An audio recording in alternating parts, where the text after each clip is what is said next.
आज के विषय में आर्यों के आगमन की चर्चा करने वाले हैं। आज का जो विषय है वो क्या है? आर्यों का भारत आगमन। कौन सा विषय है? आर्यों का भारत आगमन हम लोग चर्चा करने वाले हैं। तो आइए देखते हैं कि आर्य भारत कब आए हैं, किस उद्देश्य से आए हैं, है ना। तो आर्य जो है भारत में मध्य एशिया से आए हैं। कहाँ से आए हैं? सिंधु घाटी सभ्यता के पतन के बाद आर्यों का भारत में आगमन होता है। सिंधु घाटी सभ्यता समाप्त होती है और आर्यों का भारत में आगमन होता है। तो आर्य जो है, आर्य का मतलब होता है श्रेष्ठ। आर्य का मतलब क्या होता है? श्रेष्ठ होता है। आर्य काफी शिक्षित थे, काफी पढ़े लिखे थे और संस्कृत भाषा बोलते थे। कौन सी भाषा बोलते थे? आर्यों की जो भाषा थी वो संस्कृत भाषा बोलते थे। आर्य संस्कृत भाषा बोलते थे और आर्य का मतलब होता है श्रेष्ठ। आर्य भारत में कुछ उद्देश्य की प्राप्ति के लिए आए थे। उनका मुख्य उद्देश्य था कि उपजाऊ भूमि की तलाश करना और अपने बेहतर जीवन स्थापित करना। इसी उद्देश्य से ये मध्य एशिया से होते हुए भारत आ पहुंचते हैं। ठीक है, तो आइए हम देखते हैं। आर्य भारत आते हैं, संस्कृत भाषा का प्रयोग करते हैं, पशु पूजा करते हैं, गाय की पूजा शुरू करते हैं। क्या करते हैं? गाय को पूजनीय बनाया। और आगे चलकर जो वर्ण व्यवस्था विकसित होती है वो आर्यों की ही देन है। इन्होंने समाज को, आर्यों ने समाज को 4 वर्गों में बांट दिया: ब्राह्मण, क्षत्रिय, वैश्य और शूद्र।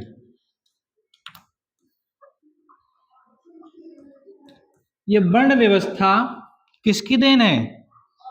आर्यों की देन है। जो वर्ण व्यवस्था है ये आर्यों की देन है। ठीक है, तो आइए देख लेते हैं कुछ। इस समय वैदिक काल में कुछ जनों का उल्लेख मिलता है। किसका उल्लेख मिलता है? जनों का उल्लेख मिलता है। जन, आर्य जो है घुमंतु जाति के रूप में थे, कबीले में रहते थे। इनका उद्देश्य था उपजाऊ भूमि की तलाश करना और अपना बेहतर जीवन स्थापित करना। इसी उद्देश्य से ये भारत की तरफ आते हैं। तो अगर हम देखें वैदिक काल में कुछ जनों का उल्लेख मिलता है। जन जैसे यदुजन, पुरुजन, तुर्वसजन आदि कई जनों का उल्लेख मिलता है। तो ये जो जन का मुखिया होता था, जन का जो मुखिया होता था वो राजा होता था। कौन होता था? राजा। और जन जो है कई विषयों में विभाजित होता था। किसमें विभाजित होता था? विष, यानी कई विष मिलकर जन का निर्माण करते थे। और विष का जो मुखिया था, विष का मुखिया विषपति कहा जाता था। कौन कहा जाता था? विष का मुखिया विषपति कहा जाता था।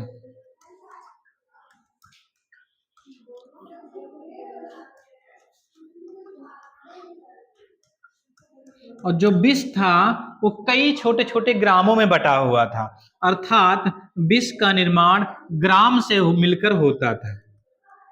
छोटे छोटे कई सारे ग्राम मिलकर विष का निर्माण करते थे और कई सारे विष मिलकर जन का निर्माण करते थे। और ग्राम का जो मुखिया था, ग्राम का मुखिया ग्रामणी कहलाता था। क्या कहलाता था? ग्रामणी कहलाता था। ग्रामणी कहलाता था। इस तरीके से कह सकते हैं कि जन सबसे बड़ी इकाई थी और ग्राम सबसे छोटी इकाई थी, है ना। आगे जो राजा का पद है ये आगे चलकर उत्तर वैदिक काल में वंशानुगत हो जाता है। उत्तर वैदिक काल में क्या हो जाता है? वंशानुगत हो जाता है। वंश परंपरा से राजा का पद आगे बढ़ने लगता है और राजा का चुनाव करने के लिए सभा गठित होती थी, अर्थात राजा का चुनाव किसके द्वारा होता था? सभा द्वारा होता था। और राजा पर नियंत्रण स्थापित करने के लिए सभा और समिति नामक दो संस्थाएं थी। सभा और समिति नामक दो संस्थाएं हुआ करती थी। सभा और समिति नामक दो संस्थाएं हुआ करती थी राजा पर नियंत्रण स्थापित करने के लिए। तो राजा पर नियंत्रण स्थापित करने के लिए क्या हुआ करता था?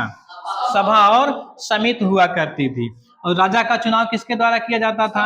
सभा के द्वारा किया जाता था, है ना। गांव का मुखिया कौन होता था?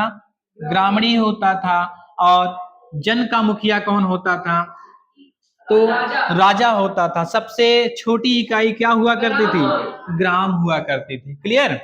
तो चलिए थोड़ा सा और आगे बढ़ते हैं हम।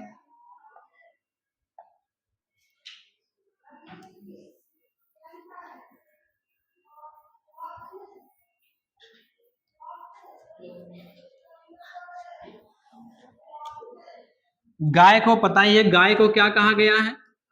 अघन्या कहा गया है। गाय को अघन्या कहा गया है, अर्थात न मारने योग्य, जिसका वध नहीं किया जा सकता है, न मारने योग्य। पशु पूजा की जाती थी। गाय बैल जो है, गाय बैल व्यक्ति की संपत्ति समझे जाते थे। क्या समझे जाते थे? व्यक्ति की संपत्ति समझे जाते थे।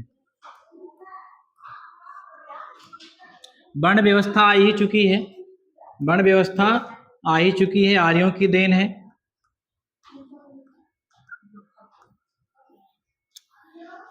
आर्यों के जो प्रमुख देवता थे इंद्र।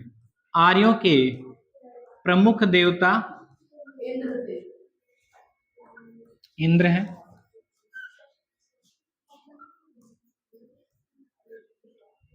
ठीक है। एक और शब्द आता है बलि। बलि क्या हुआ करता था इस समय वैदिक काल? बलि क्या है? एक उपहार हुआ करता था।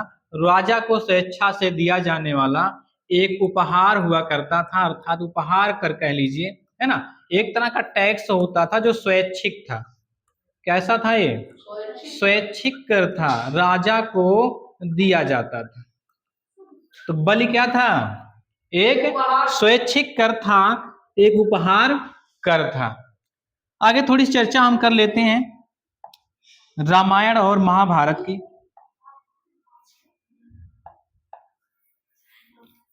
किसकी चर्चा करने वाले हैं? रामायण और महाभारत की। रामायण जो कि महाकाव्य के अंतर्गत आता है।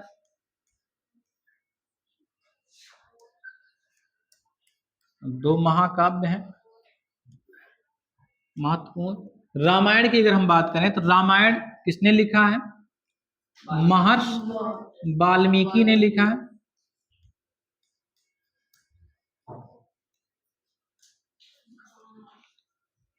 महर्षि वाल्मीकि किस भाषा में लिखा है? संस्कृत भाषा में लिखा है। महाभारत की अगर बात की जाए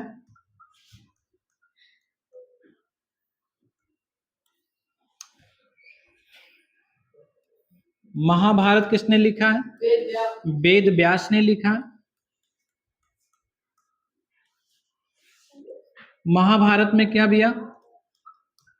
कुरुवंश और पांडु वंश के कथा का वर्णन है। कौरव और पांडवों की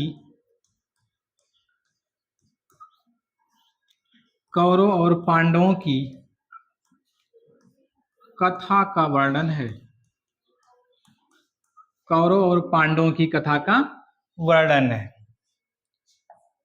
उपनिषद की थोड़ी चर्चा कर लेते हैं।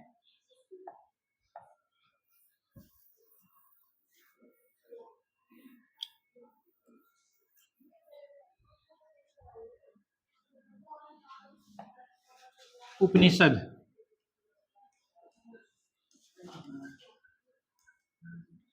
उपनिषदों की संख्या 108 है। उपनिषद को वेदांत भी कहा गया है। उपनिषद को वेदांत भी कहा गया है। आदर्श वाक्य, यहां से एक महत्वपूर्ण घटना है मुंडकोपनिषद से। आदर्श वाक्य सत्यमेव जयते।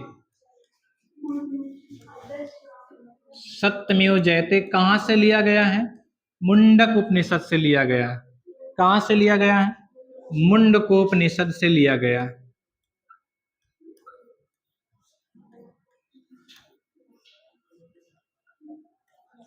मुंडकोपनिषद से लिया गया है। ये बहुत इंपॉर्टेंट प्रश्न है कि सत्यमेव जयते कहां से लिया गया है? तो मुंडकोपनिषद से लिया गया है। और उपनिषद को क्या कहा जाता है? वेदांत भी कहा जाता है। दोनों फैक्ट बहुत ही इंपॉर्टेंट है। संख्या कितनी है? 108। नोट कर लीजिए।